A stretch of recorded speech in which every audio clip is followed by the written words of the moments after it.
وخير الهدي هدي محمد صلى الله عليه وسلم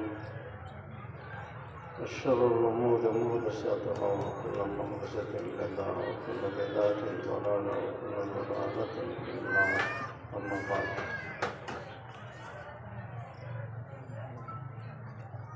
মঞ্চের সম্মানিত সভাপতি সাহেব, উপবিষ্ট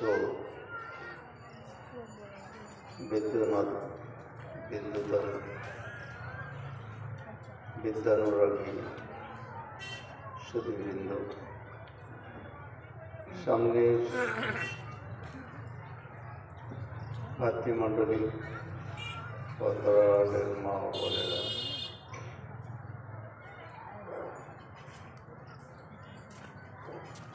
আজকের এই সভার আয়োজন যারা করেছেন লেখকের শুকরিয়ার পর তাদের শুকরিয়া আদায় করি। দিন ইসলামের কথা কিছু বলার জন্য এখানে যারা সমবেত হয়েছেন তাদেরকে ধন্যবাদ জানাই।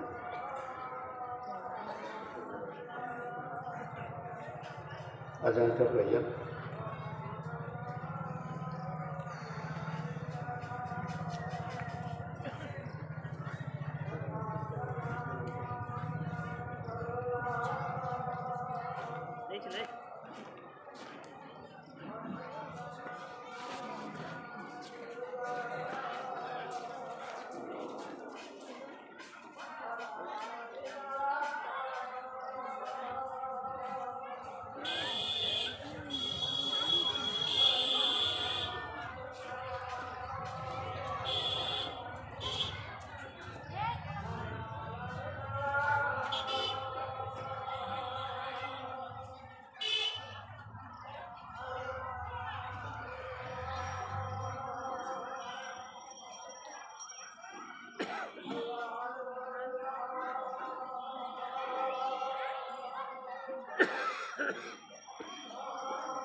ব্রাদারান ইসলাম, আমি খুব অল্প সময়ের জন্যই আপনাদের সামনে কিছু কথা রাখব।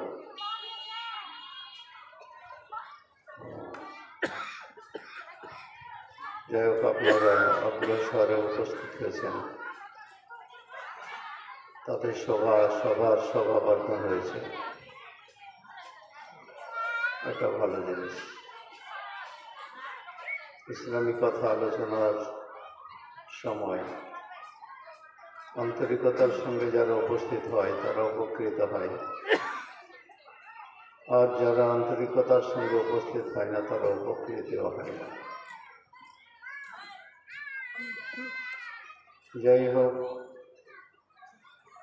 দুনিয়া কখন তৈরি হয়েছে কেউ জানে না, কত বছর কেটেছে সেটাও কেউ জানে না। মানুষের আগে আল্লাহ কি তৈরি করেছেন সেটাও জানা। পৃথিবীটা যখন মানুষের বসবাসের উপযোগী হয়েছে, তো তখন আল্লাহ পাক মানুষকে পৃথিবীতে পাঠিয়েছেন। এটা একটা কোরআনের আয়াত থেকে জানা যায় যে হাবিল আর কাবিল দুই ভাইয়ের যে ঘটনা রয়েছে কোরআন মাজিদে, সেখানে হাবিলকে মেরে ফেলে কাবিল, হত্যা করে দেয়। হত্যা তো হয়ে গেল, এবার কি করবে দিশা পাচ্ছে না। তো দুটো কাককে আল্লাহ পাঠিয়েছিলেন, সে কাক মধ্যে একটা ঝগড়া করে মারা যায়, আর একটা কাক মাটি খুঁড়ে তার দেহটাকে পুঁতে দেয়। তাহলে এখানে বর্ণনা থেকে মনে হচ্ছে যে মানুষ দুনিয়ার বুকে যখন এসছে তার আগে কাক এখানে ছিল, কিংবা সেই সময়তে কাক আল্লাহ সৃষ্টি করেছেন, পাঠিয়েছেন। আল্লাহ পাকের ইজা আরাদা শাইআন ইয়াকুলু লাহু কুন ফায়াকুন, যখন তিনি ইচ্ছা করেন কোনো জিনিস হয়ে যাওয়ার তখনই হয়ে যায়। কিন্তু শিক্ষণীয় বিষয় হলো এখানে এই যে আল্লাহ পাক মানুষ যে জানে না, তা আল্লাহ জানার জন্য কিছু জারিয়া তৈরি করে দেন। তো কোরআন হাদিস অনুরূপ একটা জারিয়া, মানুষ জানে না সেটা জানানোর জন্য। প্রথমত আপনাদের দৃষ্টি আকর্ষণ করে আমি যে কথাটি বলবো সেটা হলো যে কোরআন সমস্ত মানব কুলের জন্য এসছে, শুধু মুসলমানের জন্য নয়, পৃথিবীর সমস্ত মানব কুলের জন্য। আল্লাহ পাক স্বয়ং বলছেন, শাহরু রমাদান আল্লাযী উনজিলা ফীহিল কুরআন হুদাল লিন-নাস ওয়া বায়্যিনাতিন মিনাল হুদা ওয়াল ফুরকান। আমি রমজান মাসে কোরআন অবতীর্ণ করেছি সমস্ত মানুষের হেদায়েতের জন্য। লিন-নাস সমগ্র মানব মণ্ডলী, যত মানুষ আছে পৃথিবীতে, সে ধর্ম বর্ণ উঁচু নিচু, যে কোনো বংশের হোক, যে কোনো গোত্রের হোক, যে কোনো স্থানের হোক, সকলের জন্য কোরআন আল্লাহ পাক পাঠিয়েছেন। কি জন্য পাঠিয়েছেন? হেদায়েতের জন্য। হেদায়েত কাকে বলা হয়? হেদায়েত বলা হয় যে অজানা বস্তুকে সঠিকভাবে জেনে সঠিক পদ্ধতিতে চলা, যে দিশা দেখিয়ে দিতে পারে। তো কোরআন মানুষকে হেদায়েতের জন্য আল্লাহ পাক পাঠিয়েছেন। তাহলে কোরআন আমাদের ধর্মগ্রন্থ। এই কোরআনকে মেনেই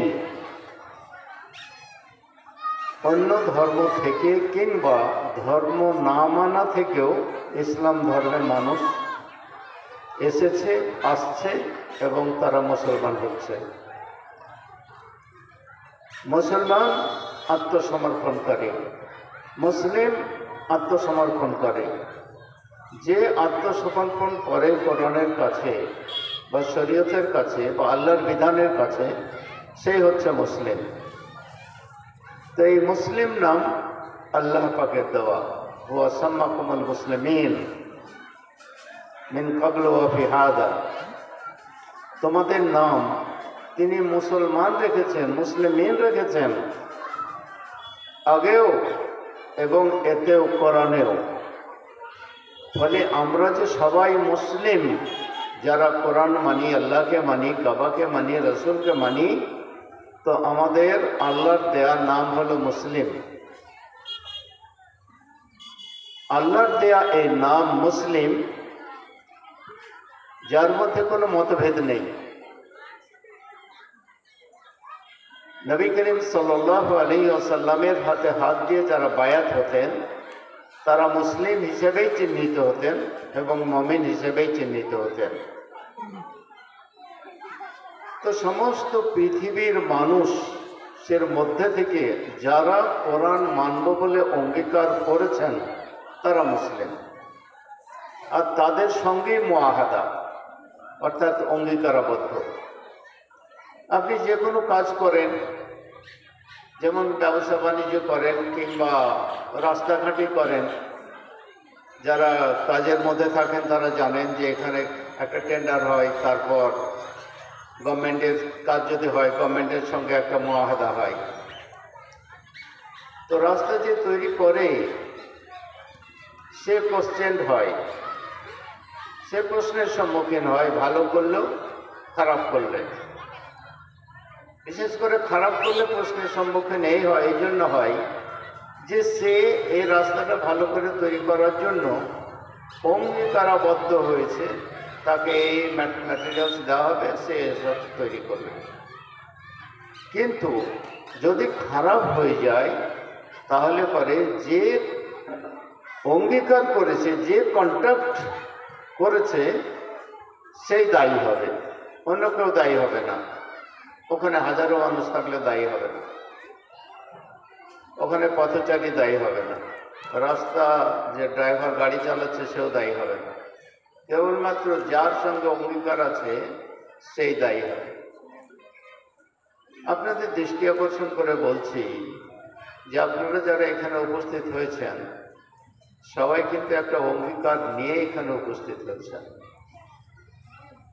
আপনারা জেনেই হোক না জেনেই হোক, অনেক ছেলেপিলে আছে যেটা তার অর্থ জানে না, কিন্তু অধিকাংশ মানুষ তো শুনেছে, উচ্চারণও করে অনেকে, আশহাদু আল্লা ইলাহা ইল্লাল্লাহ ওয়া আশহাদু আন্না মুহাম্মাদার রাসূলুল্লাহ। আমি সাক্ষ্য দিচ্ছি যে আল্লাহ ব্যতীত কোনো মাবুদ নেই, আরও সাক্ষ্য দিচ্ছি যে মুহাম্মদ সাল্লাল্লাহু আলাইহি ওয়াসাল্লাম তিনি আল্লাহ পাকের রাসূল। যখন কোনো মানুষ এই সাক্ষী দিল তখন সে আল্লাহর সঙ্গে একটা অঙ্গীকারাবদ্ধ সে হলো, অঙ্গীকার করলো, সে দ্বীন ইসলামকে স্বীকার করলো। এবার অঙ্গীকারের পর যদি সে অঙ্গীকার ভঙ্গ করে, হি উইল বি পানিশড। সে যদি অঙ্গীকার অন্য কেউ ভঙ্গ করে তাহলে তার শাস্তি অন্য আইন অনুযায়ী হতে পারে, কিন্তু অঙ্গীকার ভঙ্গের এই শর্তে তাকে শাস্তি হবে না। বলে আপনি মুসলমান হওয়ার পর যদি আল্লাহর সঙ্গে যে অঙ্গীকার করেছেন সেই অঙ্গীকার ভঙ্গ করেন তাহলে পরে আপনি শাস্তির যোগ্য, বড় শাস্তির যোগ্য। এবং অঙ্গীকারটা শুধু আপনার কোনো একটা বিশেষ পদ্ধতি মেনে নেওয়া নয়, পুরো টোটাল কোরআন মাজিদটাকে অনুসরণ করাই হলো অঙ্গীকারাবদ্ধ হওয়া। অঙ্গীকার কোরআনকে সামনে রেখে। আমাদের ধর্মগ্রন্থ হচ্ছে কোরআন, বাকি যতগুলো রয়েছে হাদিস, ফিকহ, এই সমস্ত হচ্ছে কোরআনের ব্যাখ্যা। এখন একটা ক্রাইসিস তৈরি হচ্ছে যে সমস্ত মাসলা মাসাইল নিয়ে, সে ক্রাইসিস যে সমস্যা, সে সমস্যাটা হচ্ছে কোরআনের জায়গায় কোরআনকে না রেখে অনেক সময়তে হাদিস দিয়ে কোরআনকে যাচাই করা হচ্ছে, কিংবা ফিকহ দিয়ে কোরআনকে যাচাই করা হচ্ছে। এর জন্য উলামায়ে কেরাম তিনারা জানেন যে আহলুর রায় বলা হয় হানাফি মাসলাকের লোকেদেরকে, তার সঙ্গে যে টক্কর, সেই টক্করটা হলো এই যে তিনারা তাদের বুজুর্গানের দিন, কিংবা ইমাম আবু হানিফা হোক বা ইমাম শাফি হোক, যেই হোক না কেন, তিনারা একটা ফয়সালা দিয়ে গেছেন, সেই ফয়সালার উপর তিনারা অটল আছেন। সেইখানে সংঘর্ষটা ওখানেই যে কোরআনের আয়াত যদি থাকে তাহলে পরে কোরআনের আয়াতকে প্রাধান্য দিতে হবে বুজুর্গানের দিনের কিংবা যে কোনো বিদ্বান ব্যক্তির কথাবার্তার উপর। আর যদি তা দেওয়া না হয় তাহলে বিরাট ভুল হয়ে যাবে। অঙ্গীকারাবদ্ধ আমরা কোনো ব্যক্তির কথা মানার জন্য হয়নি, কোরআন মানার জন্য হয়েছে। ব্রাদার ইসলাম, প্রথমত আপনাদেরকে নিয়ে যাব আমি সেই দিকে যেই দিকে নবী করিম সাল্লাল্লাহু আলাইহি ওয়াসাল্লাম প্রথম বায়াত নিয়েছিলেন। ফলে যে সমস্ত জুজি মশলা আসছে সে মশলা সম্পর্কে দু এক কথা বলবো আমি অবশ্যই, কিন্তু তার আগে আপনাদের নিয়ে যাই ঐক্যের দ্বারগোড়ায়। প্রথম হলো যে নবী করিম সাল্লাল্লাহু আলাইহি ওয়াসাল্লাম এসেই বলেননি যে তোমরা 5 বার নামাজ পড়ো আর তোমরা হজ করো, যাকাত দাও, এ সমস্ত বিধান একসঙ্গে হয়নি। এবং আপনারাও কিছু কিছু যে জলসা জুলুসে শোনেন না, খুতবাতে শোনেন না, এমনটা নয়। তো নবী করিম সাল্লাল্লাহু আলাইহি ওয়াসাল্লামের তখন খুব সংকট মুহূর্ত চলছে, 619 খ্রিস্টাব্দ। নবী সাহেব তখনও হিজরত করেননি, আর 3 বছর পরে হিজরত করবেন মক্কা থেকে।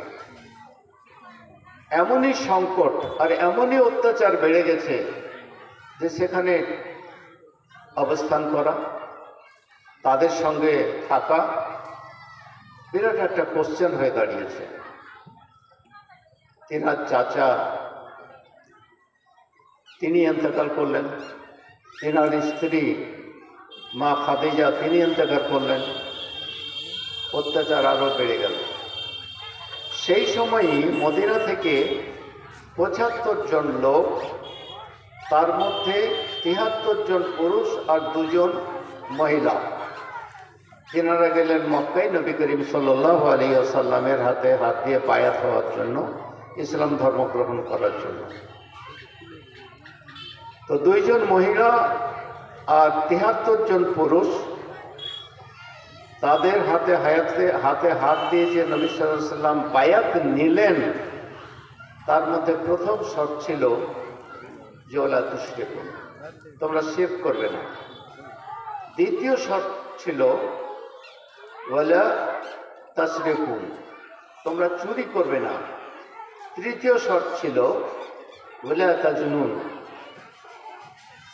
তোমরা জেনা করবে না। চতুর্থ শর্ত ছিল যে ওয়ালা তাকতুলু আওলাদাকুম, তোমাদের সন্তানকে হত্যা করবে না। এই শর্তগুলো নবী করিম সাল্লাল্লাহু আলাইহি ওয়াসাল্লাম আকাবা নামক স্থান, যেটা মিনাতে অবস্থিত, সেইখানে এই অঙ্গীকারগুলো নিয়েছেন। আপনি লক্ষ্য করুন যে নবী করিম সাল্লাল্লাহু আলাইহি ওয়াসাল্লাম অঙ্গীকার নিলেন নামাজ পড়ার নয়, রোজা রাখার নয়, যাকাত দেওয়ার নয়, ফিতরা দেওয়ার নয়, এসবের অঙ্গীকার নয়। অঙ্গীকার তিনি নিলেন শিরক, এ তো সব থেকে বড় জুলুম, ইন্না শিরকা লাযুলমুন আযীম, সব থেকে বড় কুসংস্কার, যে সব থেকে উৎকৃষ্ট জীব,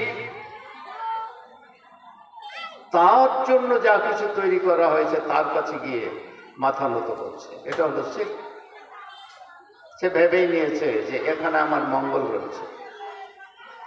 ফলে নবী করিম সাল্লাল্লাহু আলাইহি ওয়াসাল্লাম আল্লাহ পাকের দেও বিধান অনুযায়ী মানুষকে শিরক মুক্ত করার জন্য সব থেকে বেশি আহ্বান এই জন্যই করেছেন যে ওটা সব থেকে বড় কুসংস্কার।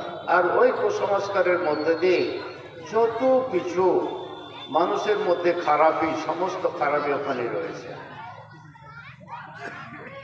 এখন নবী করিম সাল্লাল্লাহু আলাইহি ওয়াসাল্লাম তার পরের যে দুটো শর্ত রেখেছেন, সেই দরটা হলো একটা জেনা না করা আর চুরি না করা। দুনিয়ার বুকে সব থেকে নিকৃষ্টতম অপরাধ হলো এই দুটো, যা মানুষের চরিত্রকে ধ্বংস করে দেয়। সমাজের মধ্যে যদি কেউ চুরি করে, কোনো ব্যক্তি সে একটা যদি আলপিনও চুরি করে, তাহলে মানুষের মনের মধ্যে তার চরিত্র সম্পর্কে একটা প্রশ্ন উঠেই যায় যে লোকটি ভালো নয়, চর্যবৃত্তি এর মনের মধ্যে রয়েছে।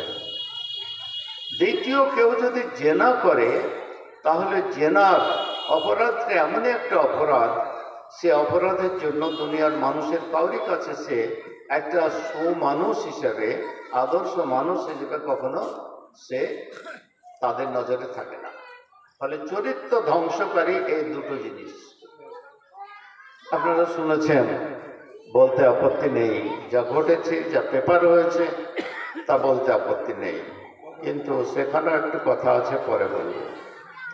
এমজে আকবর বলে একজন জার্নালিস্ট, তিনি একসময় মন্ত্রী ছিলেন। তিনার মন্ত্রিত্ব যায় শুধু এই কারণেই যে প্রমাণ হয় যে তিনি কোনো একটা মহিলাকে তিনি কুপ্রস্তাব দিয়েছেন। তারপর কি হয়েছে জানা নাই, তার মন্ত্রিত্ব চলে গেল। আপনার মনে প্রশ্ন হতে পারে যে এ তো দুনিয়ার বিষয়, এর সঙ্গে ইসলামের কি সম্পর্ক? দুনিয়ার সঙ্গে ইসলামের সম্পর্ক। মানুষকে পবিত্র এবং নির্মল চরিত্রের করে গড়ে তোলার জন্য ইসলামের আগমন। এইখানে বোধের ভুল হচ্ছে বলেই গোলমালটা একটু বেশি হচ্ছে। যে মুখ দিয়ে আল্লাহর বাণী উচ্চারিত হবে, আল্লাহর কালাম,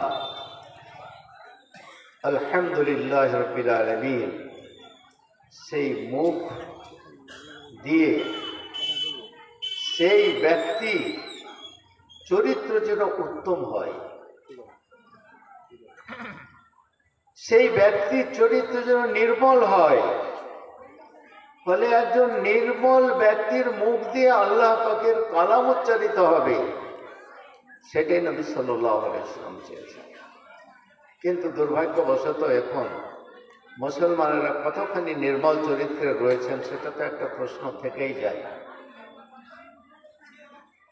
তাহলে আপনার চরিত্রটা, আপনার আখলাক, এটা যদি উন্নত মানের না হয়, তাহলে আপনি ইসলামী আদর্শ অনুযায়ী উন্নত মানের মুসলমান হতে পারবেন না। নিম্নমানের মুসলমান, সে একটা প্রশ্ন আছে, উন্নত মানের মুসলমান আর নিম্নমানের মুসলমান। কিন্তু কোনো মানুষ তো চাই না যে আমি অনটনে থাকি। সবাই চাই যেন আমি ভালো থাকি, আমার বাড়িটা ভালো হোক, আমার অর্থনৈতিক অবস্থা ভালো হোক। ফলে প্রত্যেক মুসলমানের একটা আকাঙ্ক্ষা থাকা উচিত যে আমি যেন খুব উন্নত মানের হই। আর উন্নত মানের যারা হবে মুসলমান, তাদের জন্য ফেরেশতা স্বাগত জানার জন্য, আহলান ওয়া সাহলান জানার জন্য, মারহাবা জানার জন্য তারা অপেক্ষা করছে। কিন্তু যদি মুসলমানের মুখ দিয়ে দুর্গন্ধ বের হয়, কিংবা তার যদি চারিত্রিক দিক থেকে সে উন্নত না হয়, তাহলে যারা আল্লাহ পাকের খাস সৃষ্টি ইনসানকে, মানুষকে স্বাগত জানার জন্য, তারা কি করে স্বাগত জানাবে? এটা মনে রাখবেন। ফলে আপনারা যারা এখানে উপস্থিত হয়েছেন, আপনি প্রথমে আজ থেকে আজমি করেন যেন আপনার মুখ দিয়ে কোনো মিথ্যা কথা না বের হয়, কোনো অশালীন বাক্য বের না হয়। তার কারণ আপনার মুখ দিয়েই কোরআনের আয়াত বের হচ্ছে। নামাজ তো আপনি পড়ছেন, কোনো সময় না কোনো সময় পড়ছেন। যদি 5 ওয়াক্ত না পড়েন তো জুমার নামাজটাও তো পড়ছেন। জুমারও যদি কেউ নামাজ না পড়ে তো ঈদ বকরীদের তো নামাজ পড়ছেন। একটা হলো একটা দিক। দ্বিতীয় দিক হলো যে আল্লাহর নবী যারা ঈমান এনেছেন তদানীন্তনকালে কিংবা এখনো, তাদেরকে ঐক্যবদ্ধ থাকার জন্য কিছু শিক্ষা দিয়েছেন, যেটা আল্লাহর বাণী, যেটা মানা অপরিহার্য। তো সেই দিক থেকে আমরা যেখানে বসবাস করি, এখানে হিন্দু আছে, মুসলমান আছে, অন্যান্য কাস্ট আছে। হিন্দুদের মধ্যে ভেরিয়াস কাস্ট আছে, বিভিন্ন আছে, কেউ টোম আছে, কেউ চাঁড়াল আছে, কেউ মেথড আছে, ইত্যাদি ইত্যাদি আছে। তো দুনিয়ার মুসলমানদেরকে অন্তত এতটুকু ভাবতে হবে যে আমরা সবাই ভাই, এই দৃষ্টিকোণ থেকে যে আমরা সবাই আদমের সন্তান। কানা নাস উম্মাতান ওয়াহিদা, এই আল্লাহ পাকের বাণী। ফলে আপনি যদি প্রথমে ওদের হেড করেন, তাহলে আপনার শরীয়তের দৃষ্টিকোণ থেকে আপনি খুব ভালো কাজ করলেন। কারণ ওরা আলো পায়নি, আপনি আলো পেয়েছেন, পরে ওরাকে আলোকিত করার দায়িত্ব মুসলমানের। আল্লাহ পাক বলছেন, কুনতুম খায়রা উম্মাতিন উখরিজাত লিন-নাস তা'মুরুনা বিল মা'রুফ ওয়া তানহাউনা আনিল মুনকার। তোমাদেরকে সমগ্র মানব মণ্ডলীর জন্য বের করা হয়েছে, নির্বাচিত করা হয়েছে, নির্বাচন করা হয়েছে। যেমন কোনো জিনিসকে ঝাঁটাই বাছাই করে ছেঁকে নিয়ে আসা হয়, তো সেরকম ছেঁকে নিয়ে আসা হয়েছে। কেন? উখরিজাত লিন-নাস, সমস্ত মানুষের জন্য। কি সমস্ত মানুষের জন্য? মুসলমানের কি করবে সমস্ত মানুষের জন্য? আমি একজন মুসলমান, আমি মানুষের জন্য কি করব? উখরিজাত লিন-নাস, তারপরেই আছে তা'মুরুনা বিল মা'রুফ ওয়া তানহাউনা আনিল মুনকার। ভালো কাজের হুকুম দেবে আর খারাপ কাজ থেকে বিরত রাখার চেষ্টা করবে। এটা হলো কর্তব্য। এখন বলুন, মুসলমান যদি উন্নত চরিত্রের না হয় এবং প্রকৃত মুসলমান না হয়, তাহলে আল্লাহ পাকের এই যে সার্টিফিকেট, যে তাদেরকে বেছে নিয়ে আসা হয়েছে, এই সার্টিফিকেট কি যথার্থ তাদের জন্য প্রযোজ্য হবে? অবশ্যই হবে না। আল্লাহ পাক তাদের মর্যাদা জনসমক্ষে পেশ করার জন্য, তুলে ধরার জন্য কোরআন মাজিদে এ কথা বলেছে। তাহলে মুসলমান আপনারা যারা এখানে আছেন সবাই মনে করবেন যে আপনারা প্রত্যেকেই এক একজন কোরআনের সৈনিক, ইসলামের সৈনিক। যদি হীনমন্যতায় ভোগেন সেটা আপনার ধন্যতা, সেটা আপনার ত্রুটি। কিন্তু আপনাকে সবসময় মনে রাখতে হবে যে আল্লাহ পাক মুসলমান হিসেবে আপনাকে সুউচ্চ করে রাখার জন্য আল্লাহ পাক সার্টিফিকেট একটা দিয়েছে, আর সেই সার্টিফিকেটের মর্যাদাটা আপনাকেই রক্ষা করতে হবে। কি দিয়ে রক্ষা করতে হবে? তো রক্ষা করার জন্য আল্লাহ পাক ওখানে একটা কড়ি দিয়েছে, একটা শিক্ষা দিয়েছে। লাইসাল বিররা আন তুওয়াল্লু ওজুহাকুম কিবালাল মাশরিক ওয়াল মাগরিব ওয়ালাকিন্নাল বিররা মান আমানা বিল্লাহ। পূর্ব পশ্চিমে মুখ ফেরালেই নেকি নয়। তো নেকি কোথায়?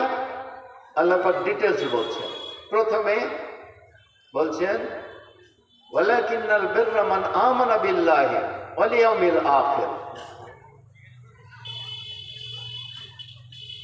ওয়াল আখির ওয়াল কিতাব ওয়ান নবিয়িন। আল্লাহর প্রতি ঈমান, পরকালের প্রতি ঈমান, আল্লাহ যে সমস্ত ওহী দ্বারা গ্রন্থ পাঠিয়েছেন তার প্রতি ঈমান, সমস্ত নবীদের প্রতি ঈমান, ওয়াল মালায়েকা এবং সমস্ত ফেরেশতার প্রতি ঈমান। এই পাঁচটা হলো ঈমান। এটা নিয়ে আপনার খুব বাহাদুরি, আমার খুব বাহাদুরি নেই। কেন এখানে নেই? যে আল্লাহকে আমি দেখব উঠে গিয়ে, এটা মানুষকে এ শক্তি দেওয়া হয়নি। আল্লাহ পাককে একবার দেখার চেষ্টা করেছিলেন মুসা আলাইহিস সালাম, বলেছিলেন যে রব্বে আরিনি, আল্লাহ তুমি আমাকে দেখা দাও। তো আল্লাহ পাক বলেছেন যে লান তারানি, তুমি আমাকে দেখতে পারো না, অসম্ভব। তারপর কেসা আছে মুসা আলাইহিস সালামের। তো এগুলোর প্রতি ঈমান, অকাট্য ঈমান। ফলে এখানে কোনো আপনার প্রশ্নের বিষয় নেই। আপনাকে পরকাল হিসাব দিতে হবে, উঠতে হবে, এটা আপনাকে ঈমান। কিন্তু এই ঈমানের জন্য কোরআন আরো কিছু বলেছে। কি বলেছে? ঈমানের জন্য বলছে যে ওয়াদারাবালানা মাসালান ওয়া নাসিয়া খালকা, তোমরা আমার জন্য অনেক উদাহরণ পেশ করছো আর তোমার সৃষ্টি সম্পর্কে তোমরা ভুলে যাচ্ছ। তো আল্লাহ পাকের কাছে এটা প্রশ্ন মুশরিকদের, আল্লাহকে অস্বীকারীদের। তো আল্লাহ পাক বলছেন যে তোমাদেরকে সেইভাবে উঠাবো যেভাবে তোমাকে প্রথমে আমি সৃষ্টি করেছি। তো মানুষের সৃষ্টির রহস্য যদি আপনি দেখেন তাহলে সেটা একটা আশ্চর্য রহস্য। কেন আশ্চর্য রহস্য? যে একবার মানুষ, এটা সবাই অ্যাডাল্ট আছেন, অসুবিধা নেই, তার কারণে একটা শিক্ষণীয় বিষয়, যে একবার যখন স্বামী স্ত্রীর মিলন ঘটে তাতে যে ডিসচার্জ হয়, মানে যা বের হয়, তাতে 5 কোটি শুক্রকীট থাকে। তার থেকে কিছু কম থাকে, কিছু বেশি থাকে পরিমাণ অনুযায়ী। আপনি বলুন 5 কোটি শুক্রকীট, তার মধ্যে থেকে একটা মায়ের রেহেমে যায়, ডিম্বাকোষ সেখানে থাকে, ডিম তৈরি হয়, তার সঙ্গে একটা মিলনের পর রাস্তা অটোমেটিক্যালি বন্ধ হয়ে যায়। আর যে বাকি সংখ্যা তারা বাইরে ডেথ হয়ে যায়, তাদের মরে যায়। আপনি ভাবতে পারেন? মানুষ ভাবতে পারে যা চোখে দেখা যায় না, যা মানুষ, সাধারণ মানুষ কল্পনাতেও নিয়ে আসতে পারে না, সেখানেই রয়েছে নখ আছে, হাড় আছে, মাংস আছে, চোখ আছে, গরু আছে, চুল আছে, হৃৎপিণ্ড আছে, ফুসফুস আছে, স্টমাক আছে, বডির যা কিছু ওর মধ্যেই রয়েছে। আপনি ভাবতে পারছেন? পরে আল্লাহ পাক বলছেন যে তুমি বলছো যে আমি আবার কি করে উঠাবে, সরে পচে গেলে পরে। কোশ্চেনটা এখানেই। আপনার বেপরোয়া হওয়ার পেছনে কারণ এটাই যে আপনি ভেবেছেন যে গোরস্থানে তো সব সরে পচেই গেল। তো যাই হোক, এদিকে আমি আর বেশি যাচ্ছি না, কেবলমাত্র আপনাদেরকে হিন্টস দিলাম যে পরকালে বিশ্বাস করতেই হবে আর ঈমান রাখতেই হবে, ওখানে কোনো কম্প্রোমাইজ নাই। দ্বিতীয়, আল্লাহ যত কিতাব পাঠিয়েছে তার উপর ঈমান। তৃতীয়, যত ফেরেশতা আছে আল্লাহ পাক তাদেরকে নিযুক্ত করে রেখেছেন তার প্রতি ঈমান। ওমা ইয়ালফিযু মিন কাওলিন ইল্লা লাদাইহি রাকীবুন আতীদ। আমরা যা কিছু কথা বলছি তা সংরক্ষণ করার জন্য সংরক্ষণ করে নিযুক্ত করে রেখেছেন আল্লাহ পাক কিরামান কাতিবিন। সে দুজন সম্মানিত লেখক সংগ্রাহক। এখন আমরা যদি মনে করি কাগজে কলমে লিখছে, তো কাগজে কলমে তো ভাই এখন বর্তমান যুগে তো আর ধারণা নেই। এখন তো কম্পিউটার টিপলে পরে আমরা সব লেখা বেরিয়ে যায়। এতগুলো কথা আপনাকে এই জন্যই বলছি যে আপনি মুসলমান হয়েছেন, কিন্তু কি পরিমাণ মুসলমান হয়েছেন আপনি যে ভেবে দেখুন। এরপরে আল্লাহ পাক ডিটেলস একটা বলছেন যে ওয়ালাকিন্নাল বিররা ওয়াতাল মাল আলা হুব্বিহি যাবিল কুরবা ওয়াল ইয়াতীমা ওয়াল মাসাকিন ওয়া ইবনাস সাবিল ওয়াস সাইলিন ওয়া ফির রিকাব ওয়া আকামাস সালাতা ওয়া আতাজ যাকাত। তুমি অত্যন্ত এর সঙ্গে মহব্বতের সঙ্গে যারা তোমার নিকট আত্মীয় আছে তাদেরকে দান করো, যারা চায় তাদেরকে দান করো, যারা পথচারী তাদেরকে দান করো, যারা বন্দি দশায় ভুগছে তাদেরকে দান করো, নিষ্পাপ যারা তাদেরকে দান করো। এ সমস্ত অ্যাক্টিভিটিস আপনার মুসলমানের, যে মুসলমানকে আল্লাহ পাক বের করেছেন। তারপর আল্লাহ পাক বলছেন যে তোমরা নামাজ কায়েম করো এবং যাকাত প্রদান করো। এরপর আল্লাহ পাক বলছেন যে তোমরা ওয়াদা পূরণ করো যদি তোমরা ওয়াদা করে থাকো। এতগুলো গুণে গুণান্বিত হলে তবেই সে পাক্কা মুসলমান হলো। একটা দেখি তো ব্রাদারান ইসলাম, আপনারা যারা এখানে উপস্থিত হয়েছেন, আমাদের সকলেরই মনের ইচ্ছা যে আমরা দুনিয়াতে কিছু ইবাদত বন্দেগী করে পরকালে আল্লাহর কাছে জান্নাতের চির সুখময় স্থান লাভ করব। ফলে যে কথাগুলো আপনাদেরকে আমি শোনালাম এতক্ষণ, এই ঈমান বিশ্বাসে যদি আপনাদের কোনো ত্রুটি থেকে থাকে তাহলে জেনে রাখুন আপনাদের ঈমানের এই ত্রুটি নিয়ে আপনারা পূর্ণ মুসলমান হতে পারবেন না, অসম্ভব। দ্বিতীয় যে বিষয়টি আপনাদের কাছে তুলে ধরবো সেটা হলো ঐক্য। ইন্নামাল মুমিনুনা ইখওয়া। সমস্ত মুসলমান ভ্রাতৃত্ব বন্ধনে আবদ্ধ। এর আগেই আপনাদেরকে আয়াত আমি পাঠ করে শুনিয়েছি যে মুসলমান সব তাদের নাম মুসলমান যারা ইসলাম ধর্ম গ্রহণ করে। এটা আল্লাহ পাকের দেওয়া না। বিভেদটার মূল যেখানে, সেখানে যাওয়ার জন্য এই কথাটা আমি বললাম। এখন মুসলমান তো আমরা সবাই, এবার কেউ হানাফি, কেউ সাফি, কেউ মালিকি, কেউ হাম্বেলি। তো এ সমস্ত যে ফেরকা, কেউ আশায়েরা, কেউ কাদেরিয়া, কেউ জবরিয়া, বিভিন্ন রকমের ফেরকা তৈরি হয়েছে মুসলমানদের মধ্যে। তো এই ফেরকার কি কোনো সুরাত আছে তৈরি করার? আপন আপন এক একটা গ্রুপ যে তৈরি হয়ে যাচ্ছে, এর সম্পর্কে আল্লাহ পাক কি বলেছেন? আল্লাহ পাক বলেছেন যে ওয়ালা তাকুনু কাল্লাযিনা তাফাররাকু ওয়াখতালাফু মিন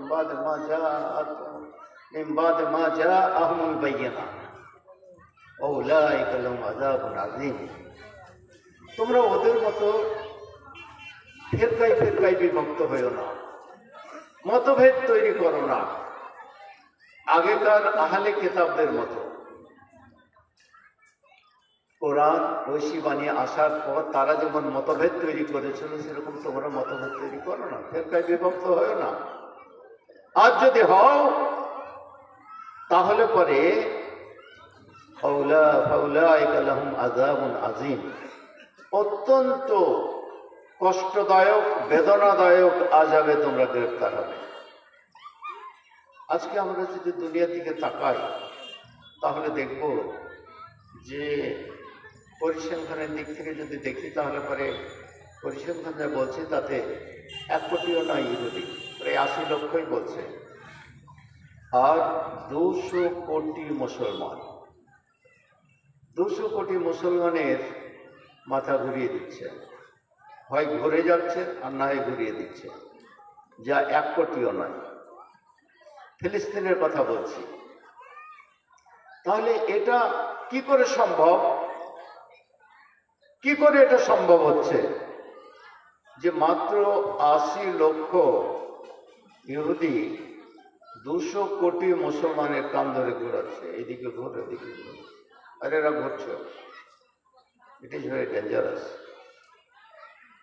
ফর মুসলিম কমিউনিটি। এটা কেন পারছে না? না পারার পিছনে হলো যে আল্লাহ পাকের নির্দেশকে উপেক্ষা করা, অমান্য করা থেকে উপেক্ষা করা। আল্লাহর নির্দেশ ছিল যে ওয়া'তাসিমু বিহাবলিল্লাহি জামিআন ওয়া লা তাফাররাকু, এটা হলো আল্লাহর নির্দেশ। তোমরা আল্লাহর বিধানকে সম্মিলিতভাবে ধরো, পৃথক পৃথক হয়ে না। দুটোই, একটা বলে ছেড়ে দেননি যে সম্মিলিত করে ধরো, তারপর চুপ নেই, তারপরের কথাটা আল্লাহ পাক বলেছেন ওয়ালা তাফাররাকু, তোমরা পৃথক হয়ে না, ফেরকা ফেরকা হয়ে না, দলে দলে হয়ে না।